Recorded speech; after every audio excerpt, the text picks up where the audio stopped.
Hi అండి, అందరికీ నమస్కారం. ఈరోజు వచ్చేసి జాబ్ అండ్ బిజినెస్ గురించి మాట్లాడుకుందాం. సో ఫస్ట్ ఆఫ్ ఆల్ జాబ్లో ఉండే బెనిఫిట్స్ గురించి మాట్లాడుకుంటే, యాజ్ ఏ గవర్నమెంట్ టీచర్గా నేను నా యొక్క బెనిఫిట్స్ అయితే చెప్తానమాట.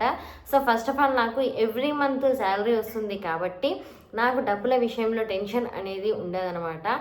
అండ్ జాబ్లో రిస్క్ తక్కువగా ఉంటుంది. రిస్క్ అని అంటే ఏ విధంగా అంటే హాలిడేస్ ఎక్కువగా ఉంటాయి కాబట్టి రిస్క్ అనేది చాలా తక్కువగా ఉంటుంది. అండ్ అదేవిధంగా నాకు వచ్చే డబ్బుల్లో నా ఫ్యామిలీకి సపోర్టెడ్గా ఉండగలుగుతాను 1 మంత్ మొత్తంలో. అండ్ అదేవిధంగా పిల్లలకు కడుపు నిండా అన్నం కూడా పెట్టగలుగుతాను అనమాట. అండ్ అదేవిధంగా ఎవ్రీ ఇయర్ ఇంక్రిమెంట్ వస్తుంది కాబట్టి టెన్షన్ అనేది ఉండదు. అండ్ మోస్ట్ ఇంపార్టెంట్, సమాజంలో రెస్పెక్ట్ అనేది దొరుకుతుంది కాబట్టి జాబ్లో ఈ విధంగా బెనిఫిట్స్ ఉంటాయి. అండ్ నాకు ఒక ఏజ్ వచ్చే వరకు కూడా శాలరీ వస్తుంది కాబట్టి రిటైర్మెంట్ అయిన తర్వాత కూడా నాకు ఆర్థిక భరోసా ఉంటుంది అనే భరోసా నాకైతే ఉంటుందన్నమాట. అండ్ అదేవిధంగా బిజినెస్లో చూసుకుంటే, బిజినెస్ పెట్టేటప్పుడు ఫస్ట్ ఆఫ్ ఆల్ మనకు కావాల్సింది పెట్టుబడి అనమాట.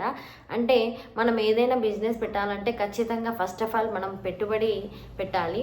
అండ్ అదేవిధంగా ఒక బిజినెస్ పెట్టడానికి మెయిన్గా చూసుకోవాల్సింది ఏంటి అని అంటే, మార్కెట్లో ఆ బిజినెస్ అనేది ఏ విధంగా జరుగుతుంది, ఆ మార్కెట్లో మనం పెట్టే ప్లేస్లో ఏ విధంగా ఆ బిజినెస్ అనేది ఏ విధంగా కొనసాగుతుంది అని చూసుకొని పెట్టుకుంటే మాత్రం మనకు డబ్బులు ఎక్కువగా వస్తాయి.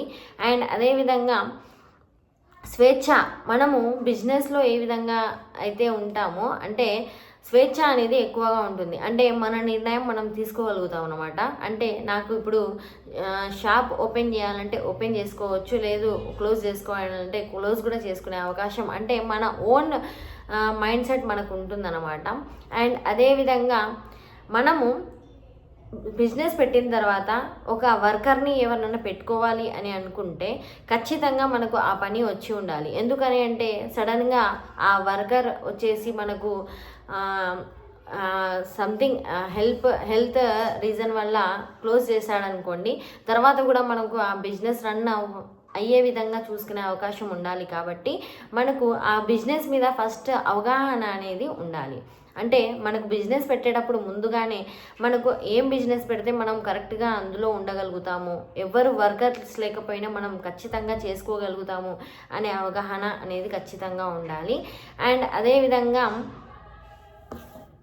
బిజినెస్లో మనం యాజ్ ఏ లీడర్గా మనము ఇంకొకరికి జాబ్ కూడా ఇవ్వగలుగుతాం అనమాట. అంటే మనము ఏదైనా ఒక హోటల్ లాంటిది పెట్టుకుందాం అనుకోండి, ఎగ్జాంపుల్గా చెప్తున్నాను, క్యాంటీన్ లాగా పెట్టుకుందాం అనుకోండి.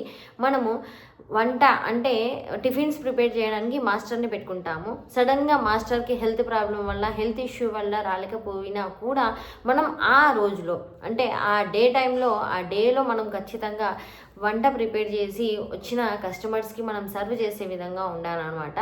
సో ఈ విధంగా చేయడం వల్ల బిజినెస్లో కూడా మనం డబ్బులు ఎక్కువగా చేసుకోవచ్చు అనమాట.